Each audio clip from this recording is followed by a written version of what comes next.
অভিনেতা সোনু সুদ এবং জ্যাকলিন ফার্নান্দেসের ছবি ফতেহ এর ট্রেলার মুক্তি পেয়েছে আজ সোমবার 23 ডিসেম্বর।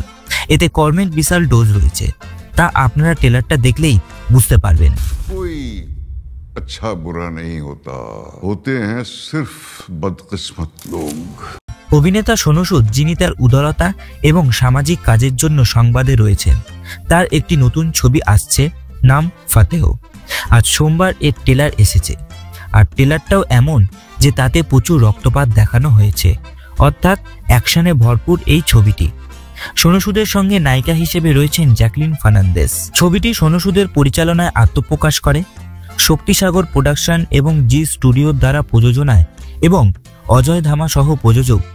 ছবিতে সোনু সুদ ছাড়াও অভিনয় করেছেন জ্যাকলিন ফার্নান্দেস, বিজয় রাও, নাসিরউদ্দিন শাহ এবং দিব্যেন্দু ভট্টাচার্য। এটি 10ই জানুয়ারি প্রেক্ষাগৃহে মুক্তি পেতে চলেছে। সোনু সুদের জন্য এই ছবিটি খুবই স্পেশাল। এই ছবিতে অভিনয়ের পাশাপাশি পরিচালনার দায়িত্বও নিয়েছেন তিনি, আর ফতেহ ছবির মাধ্যমে পরিচালনার জগতে নিজের ছাপ রেখেছেন তিনি। সোনু সুদ দীর্ঘদিন ধরে সোশ্যাল মিডিয়ায় এই ছবিটির প্রচার করেছেন এবং এর ট্রেলার উন্মোচন করেছেন। সাইবার ক্রাইম অবলম্বনে তৈরি এই ছবিটি। অভিনেতাকে দেখা গিয়েছে তার অ্যাকশন পারদর্শিতায়। ফতেহ মুভির ট্রেলারের প্রথমেই দেখানো হয়, যেখানে নাসিরউদ্দিন শাহ বলছে সোনু সুদকে প্রথমে একটা ছবি দেওয়া হয় এবং তার কিছুক্ষণ পরেই একটা কল আসে।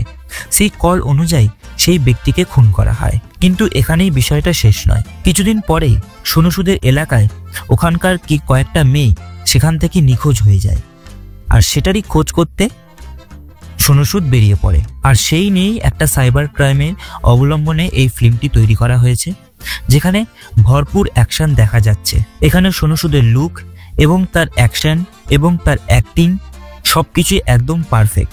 সবারই কাজ এখানে মোটামুটি ঠিকঠাকই আছে। ফতেহ মুভির ট্রেলারটা তোমাদের কেমন লেগেছে অবশ্যই কমেন্ট করতে ভুলবে না। এরকম বিনোদন, ট্রেলার, রিভিউ সংক্রান্ত বিষয়ে আপডেট পেতে হলে আমাদের বিট্টু অরিজিনাল চ্যানেলটিকে সাবস্ক্রাইব করে রাখতে হবে এবং পাশে থাকা বেল আইকনটিকে প্রেস করে রাখতে হবে। দেখা হচ্ছে পরবর্তী একটি ভিডিওতে। সবাই ভালো থাকবে।